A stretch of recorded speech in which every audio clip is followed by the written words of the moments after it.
Open the podcast bay door as hell.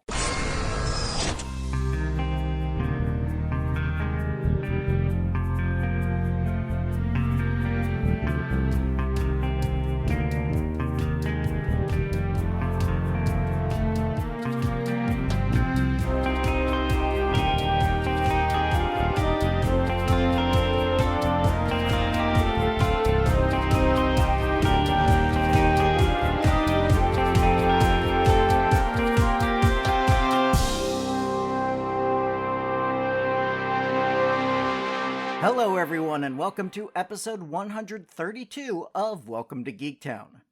As usual for the deep dives, I'll be doing a quick intro this time as there's over an hour of She-Hulk conversation to get to. But first off, I need to shout out my patrons for this month. As always, my sincere gratitude goes out to you. Justin Bailey, Jesse Clark, Lily Breen, Ricky Garvin, Rob Garrison, Aaron Woodward, Aaron Borst, Carla Hoffman, Lyndon Onstead, Julio Herrera, Matthew Saint, and Utuk Zul. Remember, it's just $1 per month to join in and get this monthly shoutout, as well as full scripts and audio outtakes. Kristin Scalisi joins Andy and I again to talk this week's episode, which we start a discussion of with the title.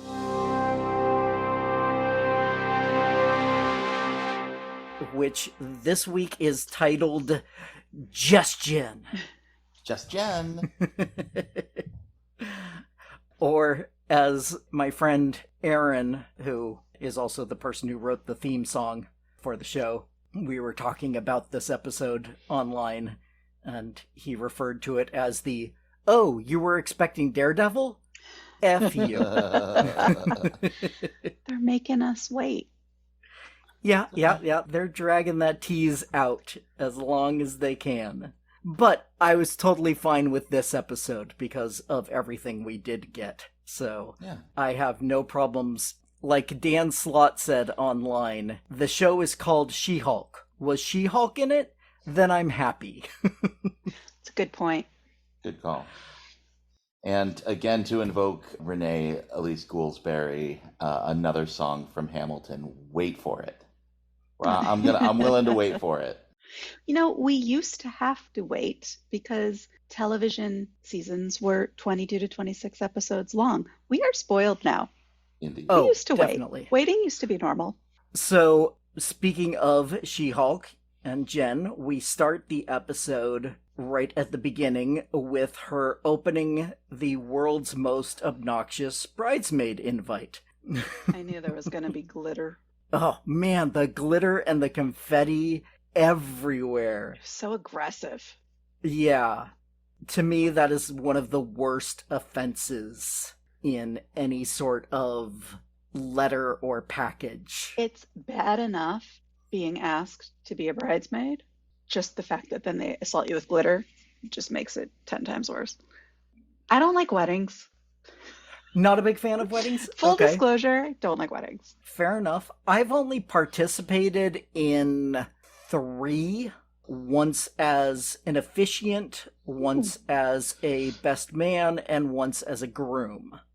The ones that I was part of, I enjoyed quite a bit, but I can definitely see where, especially for someone like Jen, who's not close to the person that she's being the bridesmaid for. She knew it was an obligation invite. Yeah.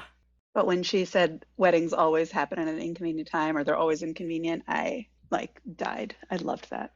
Yes. Yeah, that was one of my favorite lines. I always love her fourth wall breaks. Yeah. And so, yeah, That she was a turns good one. back to us and is like, if you think this is happening at an inconvenient time in the season, you're right. Because that's how weddings always are. Yep. Yeah, even when I was part of the planning of the wedding, it still felt like, now? We have to do this now? Right? I feel like even for brides and grooms, it's that way. That's why they're always so grumpy about the schedule. It's you never have enough time to get everything like completely planned out and ready. Oh, no. So, no, yeah. Definitely not. But before we got that line, I wanted to go back because when Nikki is helping her pack, we finally get the first in show use of the nickname that She-Hulk often goes by in the comics. Oh, is that from the comics? Yes, she is Shulky. Shulky. I loved that. So, my friend and I were taking bets on who was going to be the one in universe to name her Shulky, and he had bet that it was going to be Dennis. Oh. Was going to use it as a cutesy nickname and then, claim it as her own rather than take it as a negative. But instead it comes from a friendly source, which I am glad of, because I love that nickname, and so if she's happy to have it, then that makes it better, in my opinion. I didn't know it was coming, and it really made me laugh. And in the same scene, we get to establish kind of the B story as well, which is that Nikki will be helping Mallory on the divorce case while Jen is gone away. And how do we want to do this? We can, because the A and B story are so separate from one another that we could basically talk about one then the other, or we can talk more chronologically going back and forth between them like the story does. Well, they're both about marriage. This is true. They are both aspects of marriage. After watching the episode all the way through, I was kind of surprised they didn't name the episode Till Death Do Us Part or something like that. Till death and death and death do us part. And death. Yes. Well, why don't we go chronologically like we usually do, then. Jen shows up to the wedding in full She-Hulk form. Now, even I knew immediately that this is a wedding faux pas. You don't upstage the bride. Yeah. No. And, from someone like Jen, who is there as an obligation and wants to let everyone know that she's doing well, I completely understand the motivation behind it, but at the same time, I was like, oh, Jen, no, don't do that. Yeah. Yeah, I was very anti-Lulu, but even I was like, come on, you can't just be 7 feet tall at someone's wedding without running it by her first. Yeah, I mean, if you're just grown 7 feet tall and that's how you always are, that's not anything you have any control over. But if you have the ability to appear normal, appear like an average person on the street, or the person 7 foot that tall Lulu and green, knows you as. True. Also true. Yeah, she originally met her as Jen. She doesn't know her as She-Hulk. So yeah, it's perfectly reasonable for Lulu to make the request that she does, which is, please don't be She-Hulk at the wedding. And then Lulu lost me. Yeah, I think she loses all of us pretty quickly after that. We get another fourth wall break here.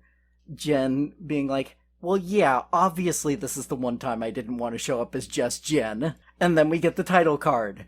Just Jen. Attorney at law. I like Jen. Oh, I love Jen. Jen and She-Hulk, to me, are equally wonderful in their own ways. So I'm happy to see just Jen for a while. But, as she just said, this is the one time that she wants to show off who she is as She-Hulk. And so, of course, that's the one time that everyone wants her to be just Jen. Right. I have a feeling that by the end of the show, we're going to come to some sort of like Bridget Jones conclusion where it's like, you like me just as I am, and she'll have to be like, I like myself just as Jen. So she's going to have like a little personal reckoning. Well, I think her personal reckoning will be, I like both of me. I like me as Jen. I like me as She-Hulk. She's too down on Jen. I get like upset. Yeah, like when she made the She-Hulk dating profile and they got all the likes immediately. She was like, that's insulting for Jen. Yeah. Also, Jen's adorable. She would have gotten plenty. Oh, yeah, no, we had that Yeah. discussion during that episode. That's one of the most unrealistic things about that episode was the fact that Jen got so few matches. Yeah.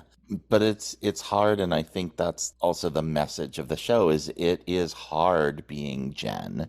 You know, being She-Hulk is easier because it affords certain things. So I think that's a really good commentary for a lot of us and who need to see that portrayed more often. But I think that unfortunately, most of the people who need to really get that message are not getting this show at all. They're the ones They're making the actively memes we'll hating talk on about the later. show. Yeah, we will definitely talk about those Yeah. in a little bit. And we get one last bit with Jen before we cut to the B story, which is the setup to a joke we will get the punchline for later, where we learn that Jen will be walking down the aisle with Jonathan, who all the bridesmaids just love. Just love him. He's the best. He's so cute. But then, like I said, we cut to the office, and Mallory is helping Mr. Immortal with his divorce cases. Now, I know, Kristen, you don't follow the comics at all. Mm-mm. But Andy, you know the comics some. Are you at all familiar with Mr. Immortal? No, he was new to me. That's a completely new character. So they took the name and the powers are alike, but the actual personality, I think, was portrayed very differently. Mr. Immortal is one of the founding members of the Great Lakes Avengers. Oh, okay. They first appeared in the 80s, and they are a joke. They are literally a team of characters with silly or nearly useless powers who decided to take the Avengers name and just say, yeah, we're part of the Avengers. We're the Great Lakes Avengers. At the time, there was the Avengers and the West Coast Avengers. Yeah. Oh, okay. And they first appear in West Coast Avengers number 46. Breaking it down a little even more regional. Yeah. Exactly. And over the years, there was a period of time where the Avengers characters were in an alternate universe. It's referred to as the Heroes Reborn era. And there was a new team called the Thunderbolts.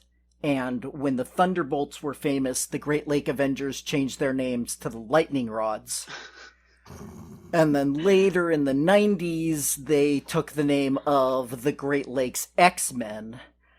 And so they just kind of follow on whatever trend is going on with superheroes and try to ride those coattails as far as they can. And so Mr. Immortal is the head of that team, and he has no powers except for the fact that he keeps coming back every time he dies. How are you going to use that to fight crime? I mean, it does take some of the sneak him into a danger. morgue. Yeah. Huh. Well, except he comes back immediately. Yeah, that was inconvenient. So you've got Mr. Immortal, you've got Flatman, who is exactly as he sounds. He is basically two-dimensional, just maybe a quarter of an inch thick. This is like carrying around a flat Stanley for a kid's school project. Yeah, so kind of a poor man's Mr. Fantastic. So you've got these characters that are complete jokes, and so it's good to see that they kind of carry on that tradition here, because Mr. Immortal is a joke in this episode. That's his superpower. He's so annoying that I wanted to strangle him, but nothing would come of it. So I would get super frustrated. Well, and before he got to that point, as soon as he saw you were frustrated, he would have run out that room. He doesn't like conflict. He hates conflict so much that as soon as Mallory and Nikki started judging him, he jumps out the window. I laughed so hard too. watching him just sprint straight at that window and jump out. Yeah. Oh, Great. And then landing on that very silly car. Yeah. yes, teeny the tiny. security car. Yeah. Which I will point out, this is where we get our QR code. Oh. I forgot to look again. It is on the lower, like, near the door On the of car? the car. Yeah, it is on the car itself, on the kind of like the mud guard sort of lower part of the body there. And it leads you to West Coast Avengers issue number 46. The first appearance of the Great Lake Avengers, and thus the first appearance of Mr. Immortal. Nice. Okay, clever. It's nice that they're kind of branching out a little bit and giving us some of the side characters rather than it always being a She-Hulk issue. It was driving me nuts trying to figure out where I knew Mr. Immortal from. And I'm going, that voice, that voice, that voice. And then realized right at the end he was the mayor's assistant with all the flappy, flappy hands from Book of Boba Fett. Oh, Yeah. yes, Yeah, yes, yeah. that was also where I knew him from. But I couldn't But place yeah, him. he looks very different without all the makeup. But You it's know, when he's not a very- Twi'lek. Yeah. Specific, yeah. But he's obviously in good with all the Disney casting agents. So, you know. Yeah, they have him on speed dial. Yeah. Yeah. Get him in a Star Wars, get him in a Marvel. Yeah. All he needs is to show up in the new Lord of the Rings TV show and he'll hit the nerd trifecta. Hey, there you go. And I think he did a great job with the role. I mean, we all hated him, but that's exactly what he was supposed to be. You know, it's not like a character you were supposed to love, but you hated. He was exactly as obnoxious as we were supposed to find him. Totally. Right. And once again, skewering like a very specific thing. This isn't like overt toxic masculinity. This is that guy who ghosts you, or the guy who you thought, oh, we were starting to get along real well, and then you have one fight, and then it's like, yeah, I'm out of here. Just the dick who thinks he's the nice guy. Yeah. Yeah. Yes. Yes. Yeah. Yes. Exactly. Yeah. I mean, we even get a call out in that first conversation where he's A like, nice no, guy." I'm a nice guy. And no. Yeah, my best friend and I, we're like, we've heard that before. That is not a self-diagnosis. Yeah. You are not allowed to you are not allowed to call yourself a nice guy. You can be called a nice guy, but you cannot say you are a nice guy without outside judgment. I don't know. If somebody Self-diagnosed. tries to call me a nice guy, I'm like, you don't know me. I'm a loner, a rebel. A rebel daddy. I'm dangerous. Well, fine. Since you're not allowed to say it about yourself, I have now met you twice. I will say you seem like a nice guy. There, I said it. I have nice portions of myself. I mean, I wouldn't trust someone if they were 100% nice all of the time. No. So, I can be really catty and bitchy. It's fun. me too. Oh yeah. Well, speaking of people who are catty and bitchy, why don't we get back to the wedding? Good segue. Thank you. Because first we have Lulu trying to catch up with Jen, and Jen is trying to tell her what's great in her life, and it was so telling to me how Lulu was like, no, I don't want to hear that. How about the men in your life? Oh, you don't have a man? Oh, great. We can feed on that. So my best friend was over watching it with Tyler and I. And the second she started that line of conversation, Amy and I were just like, no, stop. We're like, how many times have people done this to us? A gazillion. And just throughout the whole thing, my friend and I are going, leave, go home, walk away. Medical emergency, instant food poisoning, leave. Yeah, she should have had Nikki on speed dial ready to call her as Yeah, like a bad date. But no, that's kind of the way Jen is. If someone asks her to do something, she's gonna say yes, even if it's uncomfortable for her. She's a little bit of a pushover, and we'll see even more of that later. But right now, Instead, we have Titania showing up. Oof. I don't like her. I don't think you're supposed to. Yeah. I know, but I don't like anything about her. I don't. And also, Lulu was so judgy about Jen, and then she just doesn't care when this other person who is like famous and well known just like waltzes into the wedding without even being invited. I call foul. Yeah, it is a little like, oh, I'm worried about being upstaged by someone. Like, here's a like vapid influencer celebrity who is absolutely going to try to upstage you. So that's rough. Yeah. I wonder what the difference is in Lulu's head. Because maybe it's like the fact that someone she knows happened to become a celebrity is different from somebody who is a celebrity showing up at your wedding. I mean, you see all those people who, like, Tom Hanks happened to drop by during our wedding, or Keanu Reeves happened to be at the same hotel where our wedding was. And they always seem to be really happy about that. Mm-hmm. But if Tom Hanks went to their high school and just happened to have been kind of a friend and then later becomes Tom Hanks, then it's going to be like, you know, do I want Tom at the wedding? No. Oh, this effing guy again. Oh, jeez. So I can see where there would be a difference there between those two. But at the same time, you're right that it's pretty hypocritical of her to be like, oh my god, Titania's here. This is amazing. When Jen shows up as She-Hulk, she's like, stay as Jen. I don't want to see an inch of green while we're at the wedding. Yeah. And so after this confrontation, you know, we get a verbal confrontation here, and Jen kind of gives up and goes outside, and here we get introduced to Josh. Adorable Oh, Josh.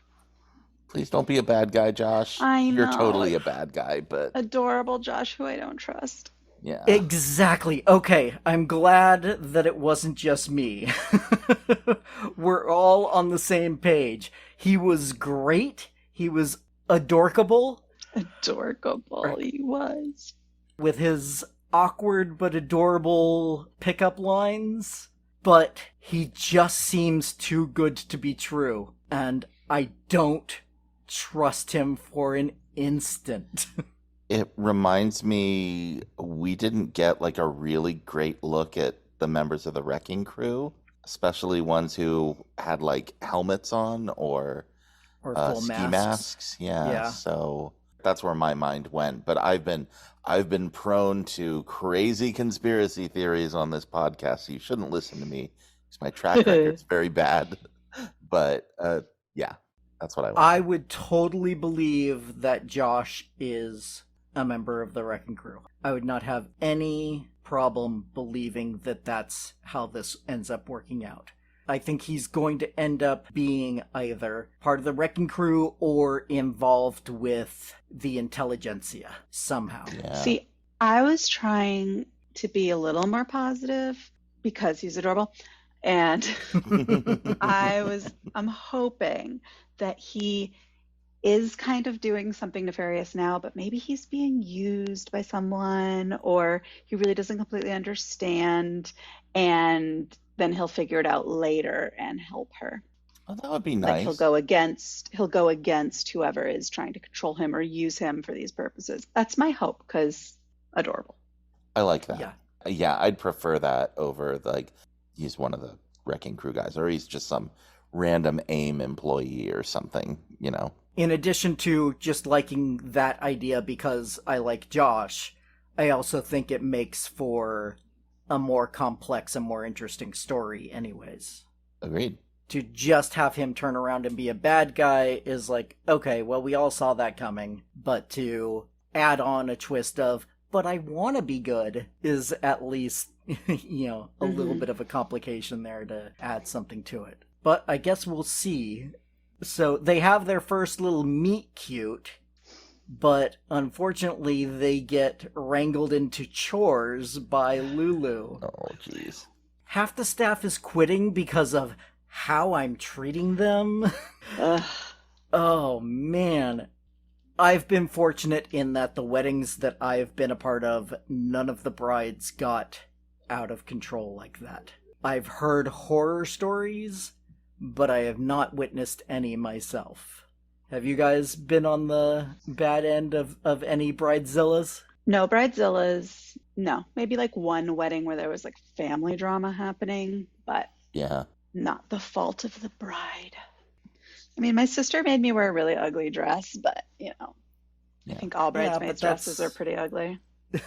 Yeah. Yeah, I was gonna say that's tradition. That's tradition. Like, let's humiliate our friends and family. Well, it's one way to help make yourself the most beautiful person there is to make everyone else a little bit uglier. I think they just make ugly bridesmaids' dresses. I think this is their business model now. Yeah, yeah. My Although I've seen some really gorgeous ones. Yeah. My younger sister, when she had her wedding, they had kind of a nerdy wedding. And instead of having all of her bridesmaids wear like the same dress, she's like, Mhm. okay, each of you get to pick like a fandom. Like one of you will be Star Trek, one of you is Star Wars, one of you is Doctor Who. Nice. And they all got to pick, and then they all got to show up as those. If I was invited to that type of wedding, I'd like weddings. That was a fun wedding. She did Well, a then great job. it's a shame I didn't know you yet to invite you to my wedding, because our reception was Harry Potter themed. Hey. Ooh. We had a sorting hat at the entrance that had everyone's table cards, told them which table they had been sorted Oh, that's into. cool. And then Myra's, my ex-wife's second wedding was Lord of the Rings themed. They the whole wedding party were there as hobbits. Yeah. See, that sounds comfortable. Yeah. My sister had my kids, who were both fairly young at the time. They got to be the ring bearers, and they both got little hobbit costumes and got to Aww. walk down the aisle with them. And then they immediately took them off so they could go do something else. But because they're like, what is the Lord of the Rings? We're not into this. Like, let's go watch Peppa Pig. All right. Well, we should probably get back to the show. Yeah. And But we cut back this is to a the- weddings podcast now. Come on. Yes. Nerdy and weddings it happens podcast. at an inconvenient time. Yeah, in the middle of a deep dive. Yep. We're going to change the theme of the show entirely. Yes. Mhm. But let's get back to the other side of marriage. Divorce. Yes. And we find out that there are many brides and a groom that are involved in this complicated divorce case. Now, I would love to see a timeline on when all of these marriages happened, because some of these people seem pretty close to one another in age. And mind you, we find out that, he was married to one for 3 years and another for 13 years and all of that. But it would be very interesting to me to see how long he's been around for all of these women to have met, married, and confronted to a point of him deciding he needed to die. That is some long-term conflict avoidance. I would think if you have the gift of immortality, one of the cool things about that would be hey, I could really do some self-work. I could really learn a lot of things. I could really improve myself. And it's nope. Yeah, I think that gift went to the wrong dude. Yeah. I'm just going to nope out of every situation I have and move on to the next one. I also kind of wonder, how long has he been alive and when he found out he was immortal for the first time? Yeah, is it like the Highlander where he stopped aging the first time he died? That's kind of what I figured, just judging from the age he appears. Mm-hmm. Like, I would think that he would have lived a decently long life, and then in not necessarily old age, but late middle age, had some sort of accident or something and died, and then got back up and was like, oh, well, I guess I'm like this now. And the other thing is, I would love to see a story, this is something that hasn't been told in the comics because he's mostly used as a side character, but how do you find out that it wasn't just a one-time thing? Like, how do you get to the point where you're like, well, I guess I'll just toss myself out this window now? Yeah, I wouldn't want to test that. I would consider the first time like some sort of dumb luck, and I would not want to try again on purpose. Exactly. So he's obviously been alive for a while because, we hear later in the episode that his original marriage was to the Baroness and that he has gold from that time period. So obviously he's been around for hundreds of years, at least, I would say. Do you suppose he ever went through a Bill Murray and Groundhog's Day suicide montage? Where he's just like, I wonder, like, let's try like 100 different ways to die and see if any of these take. That would be hilarious and very dark. It would, just like it was in Groundhog Day. Yep. Yeah. I wouldn't doubt it. And again, that's the kind of story that I would love to see in a Mr. Immortal one-shot. It's interesting because I think the normal trope, especially with like vampires, is like, oh, the curse of immortality. I have to watch everyone die around me who's mortal, and I have to keep moving on. And I don't know, this guy just seems like, it's like if you just change wives and circles of friends every several years. And names, apparently. It just keeps things interesting. But somehow, I'm assuming all of these people live in like the greater Los Angeles area if they're all able to come to a conference room. So interesting that he'd just be like, well, I think I'm sticking around here. I don't think so. I think that they lived in different areas. Yeah, the guy said he was in Louisiana, right? Yeah, because one of them had that right. New Orleans jazz funeral. Yeah. That's right. So my assumption is that we find out in this conversation that one of the wives discovered his secret and kind of alerted the rest of them as she discovered what was going on. Mm-hmm. And so my assumption is that they were on some sort of group chat for a while, but then now that the lawyers are officially meeting, they came out to LA where he currently resides. And so that's how they got together, but that they don't all normally live in Los Angeles. I just had a thought about how he found out he can come back to life a lot. He's so freaking annoying that his first couple wives murdered him. Because you know what? I think he is too in love with himself to actually kill himself on purpose. So I think maybe the first time he died on purpose, next time, wife killed him. He probably deserved it. Maybe that happened 2 or 3 times. And then he went, oh, hey, this doesn't seem to take.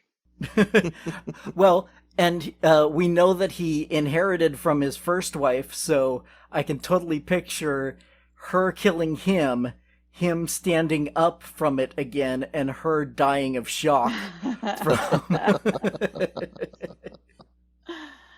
But speaking of the way that this was discovered, it specifically mentioned that it was through a video on Intelligentsia. Which Mallory refers to as the site for hateful man babies. That sounds like just like 80% of the internet, but yes. Oh, yes. Yeah. But it is also very much a comic book reference. Oh, okay. And one that you will be very happy with, Andy, because there have been 3 different intelligentsias, but guess who one of the heads was at one point? Oh, is it the leader? It is the leader. Ah, see? There we go. Yay. Who's the leader?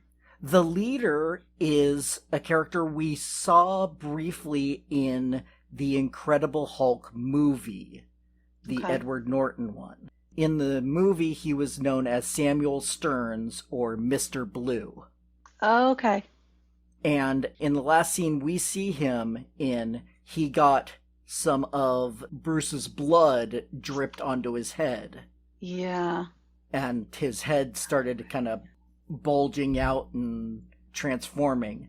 In the comics, the leader was exposed to gamma radiation. Samuel Stearns was a janitor at a nuclear testing location or a nuclear reactor. I don't remember the exact details anymore because it's a comic from the 60s and I read it once. And anyways, so he was exposed to gamma radiation, and instead of becoming super strong, he became super intelligent. So he is constantly trying to prove the brains over brawn idea by proving himself to be better than the Hulk. And we know from a recent announcement at D23 that the actor Tim Blake Nelson is going to show back up as the leader in the next Captain America movie. And so this might be one way to introduce him back into the Marvel Cinematic Universe so that they don't have to do his whole backstory in the movie. Other leaders of the intelligentsia have been MODOK. All I know is that my husband has said that name before. Let me see if I remember this. Mental organism designed only for killing? That is correct. Yay! That was really good. He's a big giant baby head with tiny little arms and legs and a little flying thing that he looks super weird. But He does look super weird. Yeah. He's hilarious when he's played for laughs because a lot of times he is. mm-hmm. And in fact, there was an animated, like a stop motion kind of animated show recently with Patton Oswalt as MODOK. Oh, okay. And it only lasted the 1 season, but if you like shows that make fun of superhero tropes, definitely check it out. Yeah, it was pretty good. I like that. Maybe my husband was watching it. Maybe that's why I know the name. Yeah. That's a possibility. If he listens to this podcast, he can answer me later. That sounds good. Make sure he listens to the podcast. He did. Everyone should He listen did. to the podcast. He did. He really liked it. Oh, excellent. So yeah, basically the 2 different leaders of the intelligentsia have been MODOK and the leader.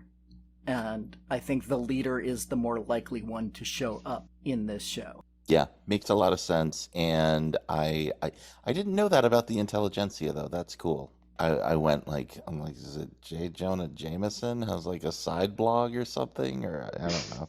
I mean, they never had this kind of website that we see in the show, but they are a criminal organization that basically got together the smartest villains Okay. in order to try to take over the world. Because that never works. They all No. just end up arguing about who's smarter. That usually is how those kind of team-ups end up going.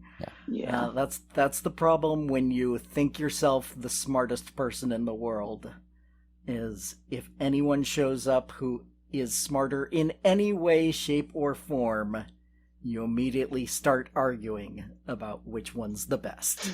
Sounds like a lot of nerds I know. Too many overheard conversations in Oh yeah. at conventions or comic book stores or whatever. I was just gonna Yeah. say walking down like the aisles in any Star Trek convention. Yeah. But back to the divorce proceedings for one final moment after we discover how this all was uncovered.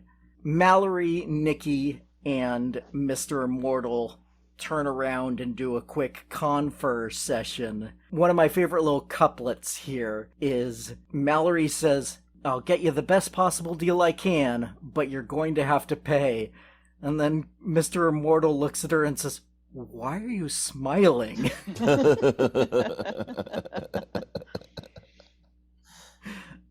She knows what side she's on. Oh, yeah.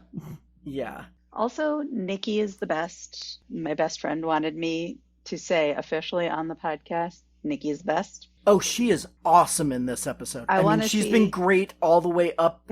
I want to see her negotiate more, like, she was so amazing in that later scene where she's telling everyone exactly what they're going to get.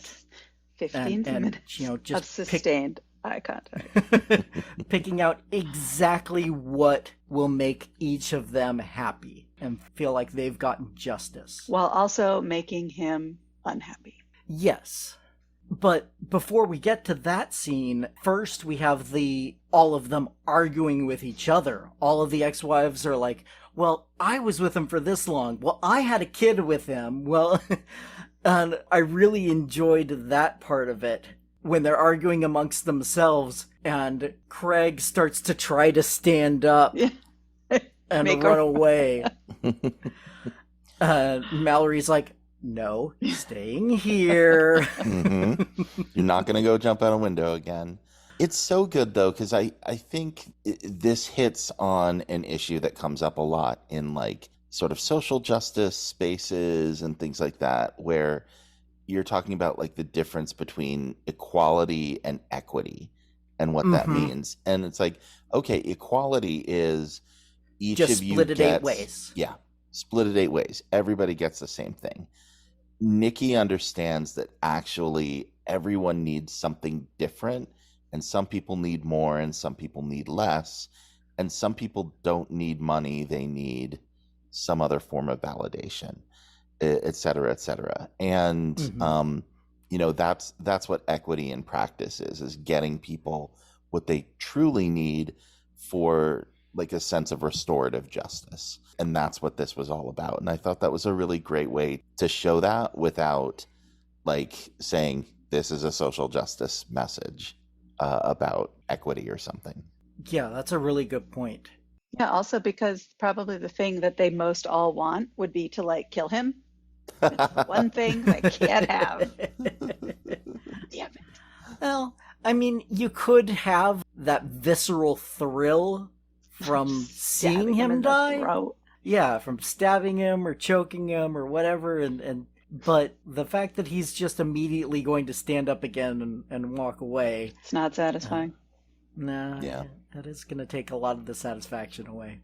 But yeah, that's a really good point that they tell that message in subtext without being preachy about it. Right. You know, it's very obviously there, but it's not a very special episode of She-Hulk. Right. You know, no one turns to the camera and says, "Now, what have we learned?" Yeah. Well, and I like that Nikki, like, she just knew, she got to use her intuition and her, you know, she knew what they needed. Right. I like, it was a good moment for her. Like, you know, sometimes you get sidelined as the paralegal, and this was her own particular set of skills that got to be put in the spotlight. Oh yeah, this was definitely her time to shine. Although, you know, we cut back and forth between this, so there probably was a lot of discussion between there while Nikki found out what was best for each of them. Yeah. Oh, yeah. I'm sure Nikki didn't just look at each of them and said, "No, you need this. She's not you need psychic. This. You need Yeah. I'd love it if she was psychic, but she's not." But let's cut back to the wedding. I kind of skipped over one little scene with Jen being a pushover again, as she's given ironing duty. Oh. Because the groomsmen all wrinkled their shirts playing Mario Kart. Which, A, why are you playing Mario Kart at a wedding? And B, how do you get your shirt that wrinkled that you need ironing again? especially playing Mario Kart. They had the Nintendo Switch like right there. I'm like, I have spent many hours playing Mario Kart on the Nintendo Switch. I don't know what activity you're engaging in that's wrinkling your shirt.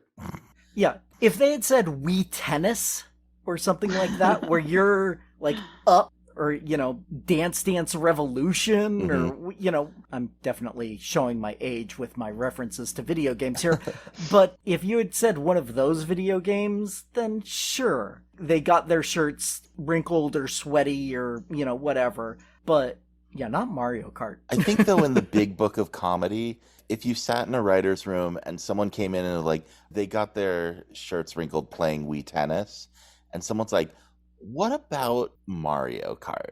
And someone else like, what about these other games? You could list off 5 of them. I think Mario Kart is probably the funniest of those because it is so absurd. All right. I like it. It's a really, really perfect joke. Although I still would be annoyed if the groom and his groomsmen were playing Mario Kart. Oh, totally. On the day of the wedding, if I were the bride. Totally. And this is why I don't iron. I do not own anything right there with that needs to be I don't ironed. own an iron. Yeah, haven't owned an iron in like 15 years. Yeah. Oh wait, Nope. that's a lie. I own an antique iron that was my grandmother's from Italy, and it weighs 1,000 pounds, and you have to heat it up on an oven. And I basically am going to keep it around to like smash the head of like an intruder or something. Perfect. And then he's going to stand right back up. No. And no. I demand satisfaction. Like, damn it, Craig. And then we skip over a scene that we already talked about and get back to the wedding, and Ched reappears as the DJ. What's his name? DJ Cheddle. DJ Incredible Hulk. There we go. Ched. He really is trying to market himself. Yes, as being part of the Hulk family. Yeah. Selling the She-Hulk beauty products and DJing as Incredible Hulk. Yeah, he really is desperate to be part of the superhero crowd. So Jen decides to get drunk, which apparently Jen can do, although She-Hulk can't. And here we find another of Lulu's faults here, in that she made it a cash bar rather than an open bar. I mean, there are pros and cons for each, a cash bar versus an open bar. An open bar is much more generous, is kind of more socially expected these days. I mean, Lulu had enough money to buy that ugly-ass wedding dress. She could have ponied up for the bar. Yeah, but Jen pulls out some fives and starts getting drunk and dancing to one of my absolute favorite songs of all time. I love Annie Lennox. I love Annie Lennox She's such so a much. Badass. Oh, yeah, she is. And Walking on Broken Glass, just every time I hear those strings, I just start moving. I loved the needle drop there. I thought it was absolutely perfect. And Jen is so adorable dancing around the floor with everyone. She's always adorable, but even more so. Agreed. And gonna skip over another divorce scene because we already talked about Nikki working out all the details of what's gonna make everyone the happiest. Just gonna say again, Nikki's the best. She is the best. And cutting back to Jen, who is calling Bruce. Hasn't heard from him and in a leaving long a message. Yeah, apparently Bruce is still out in space. And the fact that we get this call back makes me think that we'll probably get a resolution to it before the show is over. Yeah, I want to see him back again. That we will find out exactly what he was doing in one way or another. Yeah, do you think he's gonna like bookend the show? Probably, or maybe show up as a very post credit scene and be like, hey, turns out I have a son, or whatever the that was one theory we came up with when we were discussing okay. in that episode. Like a son on Sakaar. Exactly. Yeah. That is a character that exists in the comics, is Scar, son of Hulk. So anyway, yeah, I'm thinking near the end of the final episode, maybe even as a post-credits thing, we'll get a here's what I've been doing out in space. I think that makes a lot of sense, especially if they want to pivot to the very spacey Secret Invasion coming up pretty soon after this. So makes sense to pivot to more space stuff. But in the meantime, Jen just leaves a message, and then Josh comes back. Yeah, Josh. Don't break our hearts, Josh. Don't do it. And Jen is obviously into him as well. I love the way she's drunkenly flirting back. My favorite part when she was like, listen, and gestures for him to get close to her ear. It's like, oh, Jen, you're drunk. Some good comedy. It's very good physical comedy. Yeah. Yeah. But at the same time, the most emotional scene in the episode as well. Yeah. As Jen explains that she just wants people to know that Jen is doing well and Jen is amazing and not just She-Hulk. So we get that little hit of emotion, but then we immediately go back to comedy as Jen realizes, oh, this alcohol is coming back. Jen goes out to boot. Poor girl. Yeah. And then immediately gets the boot from Titania. Oh. That's a sign that she should have never been at that wedding, is that she had no friend who accompanied out there to hold her hair back, which is enshrined in girl code. And in long-haired guy code, too. Oh, okay. Speaking as a guy with long hair, I have needed on at least one occasion somebody there to keep the hair out of the way. Been a long time, thankfully, but I am equal opportunity. I will hold the hair of any gendered person if you need me there. That's because you're a nice guy. Don't say it. Don't. No, I heard get that a he's a rap. really nice guy. I've heard that as well. Mad. Yeah. Join You know what my, they my say, new- Andy Wilson is a nice guy. I'm gonna start a new website, Andy Wilson Bad Boy. No, that would never stick. No one would ever believe it. Okay, but yeah, no, yes, you gotta hold Jen's hair, and and then watch her back when Titania comes up and sucks. Yeah, let her know when somebody's about to Yeah. come up and punch you in the stomach. Mhm. Just all of the physical comedy in this whole episode was great. Because after that punch and, Jen rolling around, we get that moment where she tries to Hulk out. I was like, oh no, I forgot how to do it. And all she did was ruin her shoes. It was so Yeah. sad. Yeah. It was like, Yeah.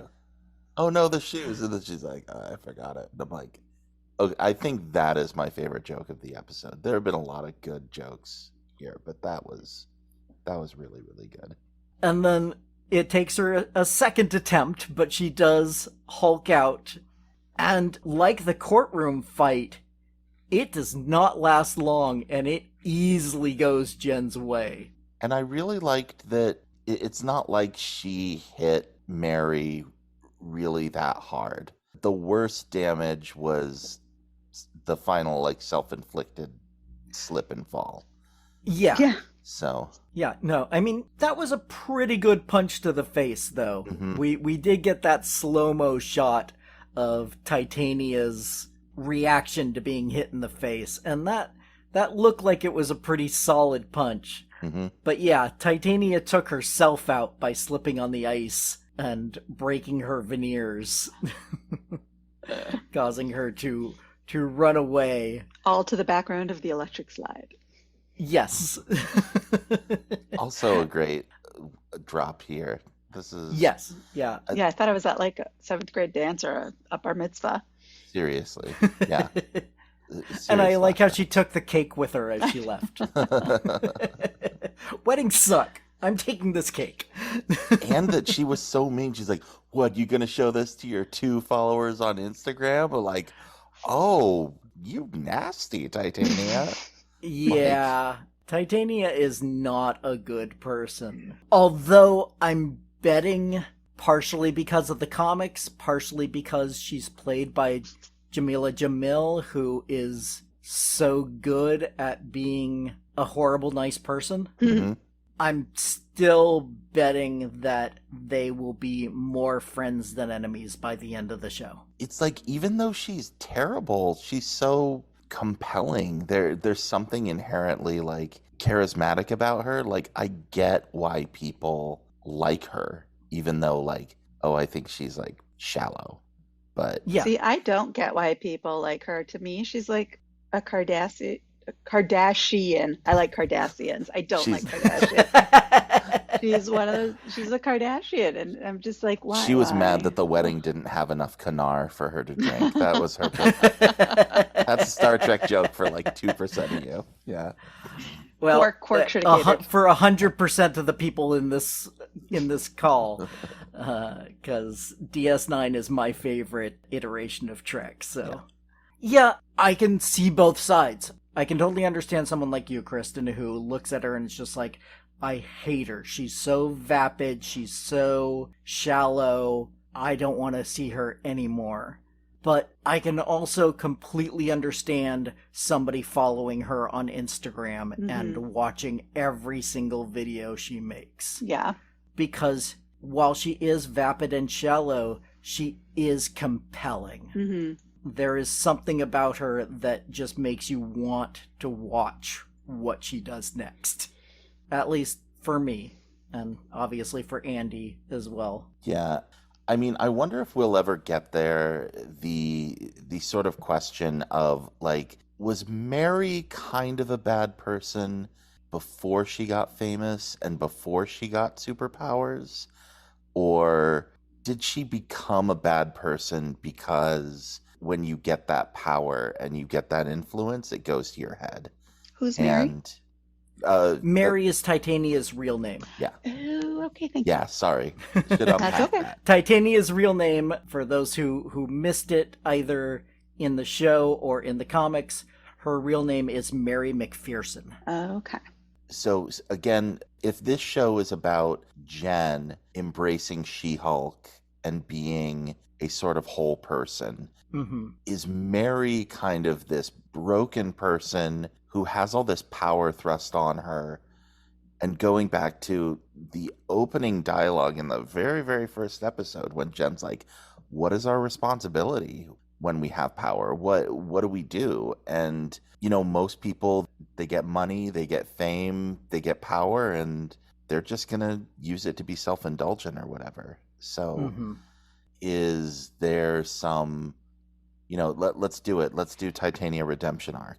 No, I mean, I don't know. I'm not demanding that, but Maybe Jen will learn to love herself as Jen, and on the way, teach Titania to love herself as Mary. exactly. You know, Crystals, burning something- sage. I don't know. yeah, something like that. Like there is some element of that in there, maybe.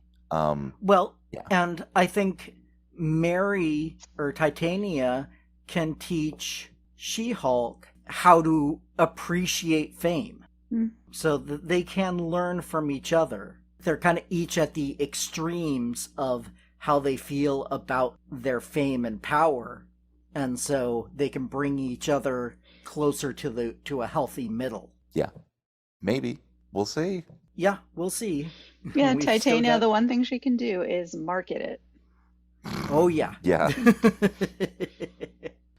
After Jen has turned into She-Hulk and the fight has broken out, Lulu gets like the tiniest moment of redemption where Yeah. rather than being publicly terrible, she's like, She-Hulk is at She-Hulk's my at my wedding. wedding. Like, Oh, like okay, good. You made a positive choice for like the first time in the last 20 minutes that we've known. I guess Lulu drunk is better than Lulu sober. Yeah, I was gonna say, Yeah. she was very obviously drunk in that scene, right? Yeah. Okay. But that's basically the last we see of Jen for this episode, except for a brief shot. The rest of this is back to Mallory and Nikki. Who's the best? Yes. Once again, Nikki is the best. And we actually learn a little bit about Mallory in this first scene with the two of them. It's been a while since I've read through Slott's complete run on She-Hulk, so I don't think we knew that Mallory was married with a kid. I like that she has like a mysteriously private background and just Yeah. makes it about the work. No, she is very, very professional. So the fact that she opened up at all about this with Nikki is an immense amount of trust shown. Yeah. So it just shows how great Nikki was in helping with this case, that Mallory actually showed a little bit more of herself as a person to her and was trusting enough of Nikki to tell her something personal about herself. Yeah. And again, it's a great episode of television where you get a miniature character arc within the episode where they start out, they're like kind of frickin' frack. Nikki goes and is sitting on the windowsill, and Mallory's like, no, you come sit down in the chair. And then by the end, there's this like great respect between the two of them because of Nikki's like enormous emotional intelligence and ability to get people.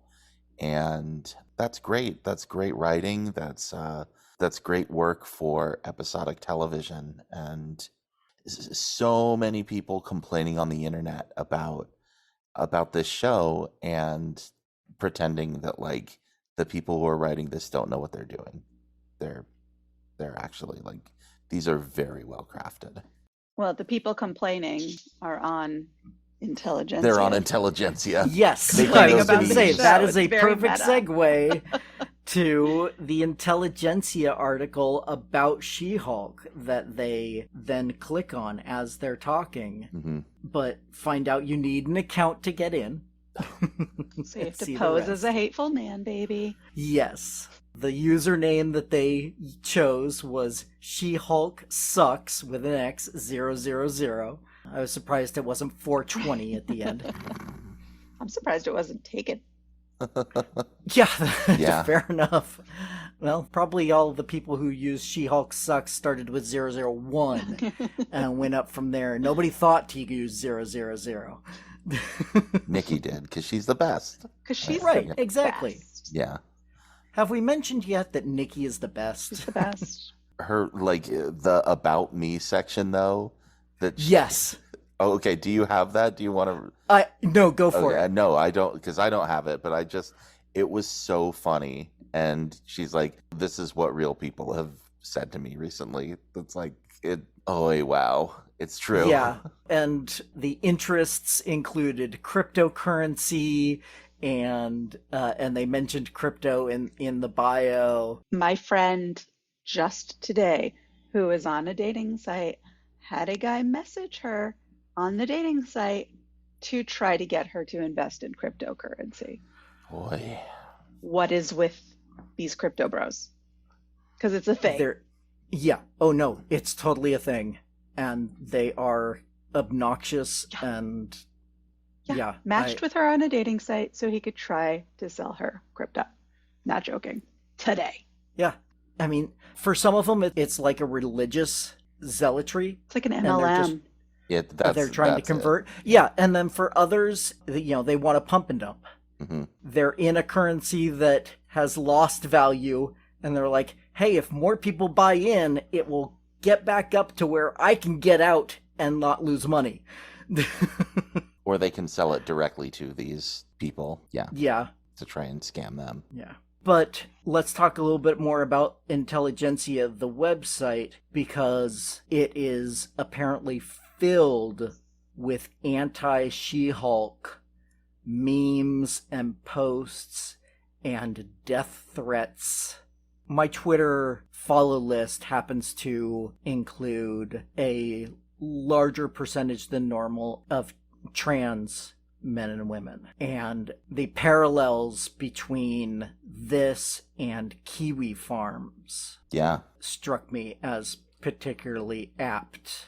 So it's a very scary, real thing, just taken to that satirical edge by Marvel. Yeah. I mean, and based in, all too real reality, going, as far back as Gamergate and the targeted harassment of Anita Sarkeesian and... I mean, even before that, and to even before 4chan, that. and, you can go all the way back to LiveJournal and certain communities there that were harassed. As great as the internet is for some things, there is a very, very dark side to it, and they are not afraid to talk about it on this show, which I'm really happy about. Well, my thought was, what famous woman doesn't get death threats or rape threats on the internet? You could see a man and a woman discussing the exact same topic and both getting slammed for it. The man just gets you could get yelled at and argued with. The woman gets death threats and rape threats. Yeah. Yeah, it's absolutely true. Terrible. I did like how Nikki was, we won't tell her, and immediately cut to their lead. I was just about to ask you if you were Nikki and this was your friend. You tell your best friend. You got to tell her. I think so. Yeah. Yeah. I would tend to agree. Thankfully, I haven't been put in that position yet.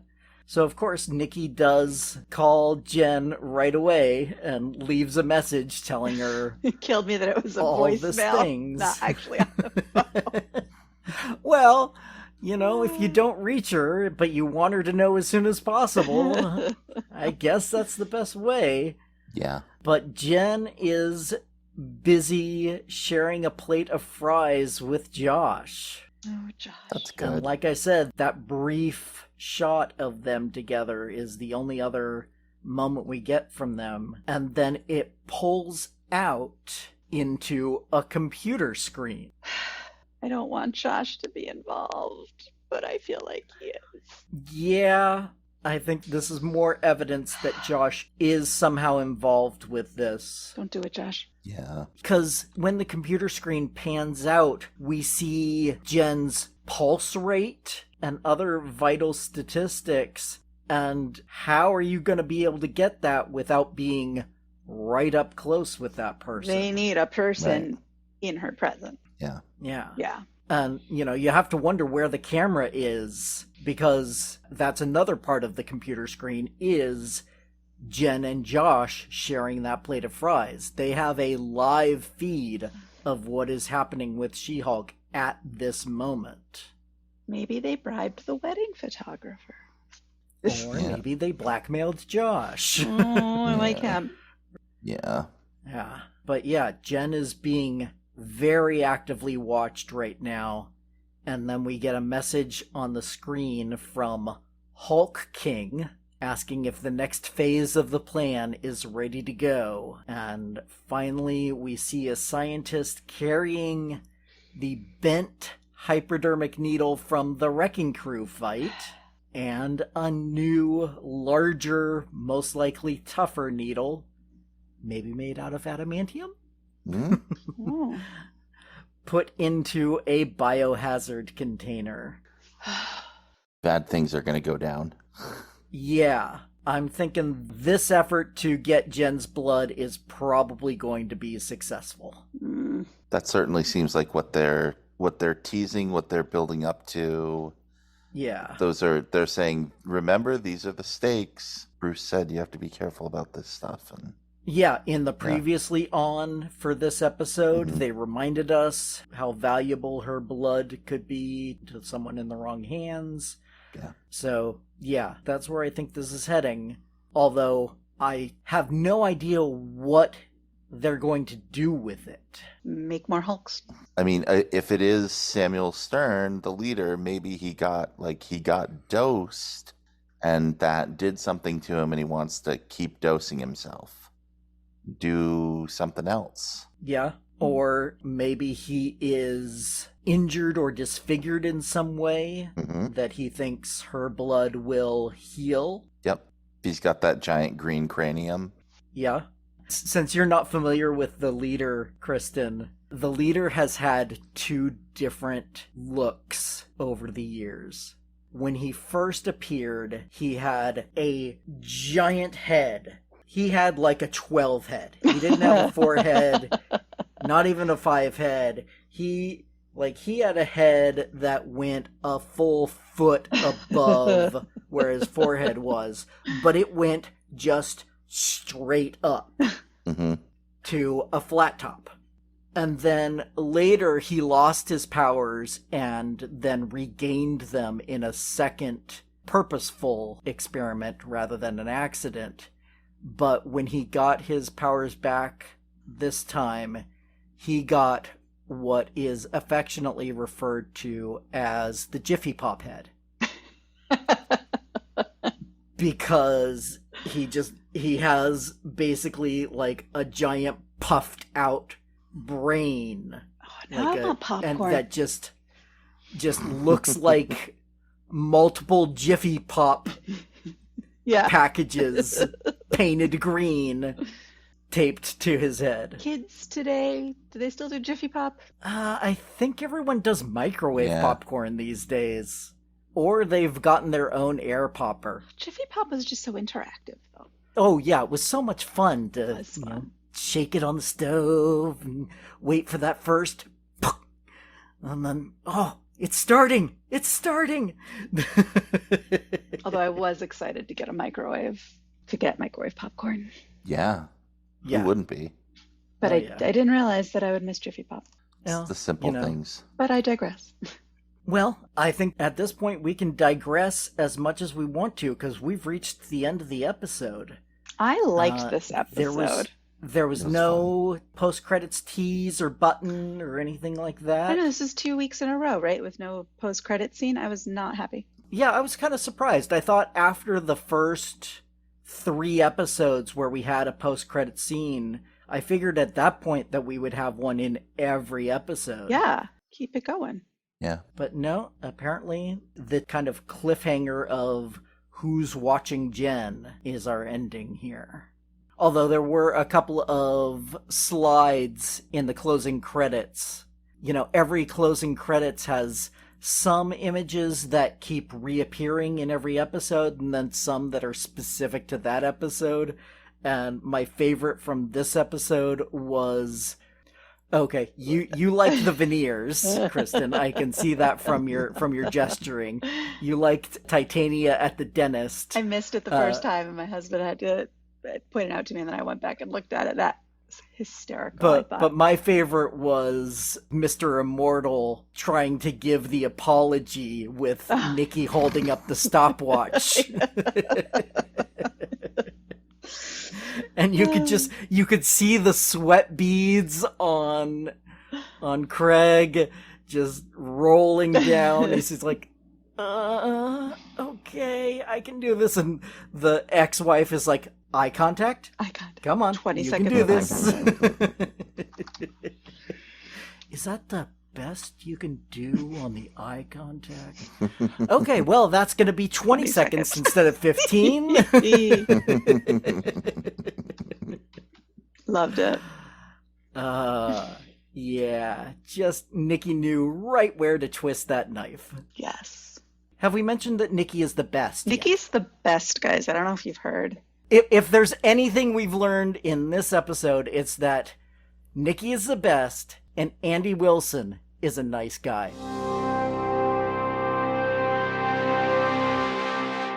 With that final callback to the 2 running jokes, that felt like the perfect place to end it.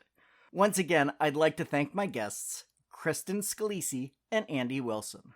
While Kristin doesn't have her own podcast, you can hear Andy on Kiss Your Franchise Goodbye, where they go over their thoughts on various long-standing film franchises, especially how they influence and are influenced by the point in history they were made and released. And as always, don't forget that I'd love to be able to hear from listeners on what they think about each episode. So please join in the conversation by emailing me at welcome2geektown, all spelled out, @gmail.com. Or you can go to the website, welcome to, the number 2 in this case, geektown.com, and click the Submit a Question link if you prefer to send in your comments anonymously. Other contact options include facebook.com/welcome-to-geektown or Twitter @geektownpodcast. Also, if you'd like to support the show directly, come join the Patreon at patreon.com/welcome-to-geektown for just $1 per month to get access to full scripts of the shows, outtakes, and a monthly shoutout. You can also help the show grow by subscribing and giving a 5-star review over on Apple Podcasts to join the Geektown City Council, which helps other people find the show so we can all tell them, Welcome to Geektown. Population us. Welcome to Geektown is written, narrated, edited, and produced by me, Kurt Onstad. Theme music is by Aaron Levitz, logo art by Archie Santana. All other sound clips are the copyrighted material of their respective owners, and no infringement is intended, falling under fair use.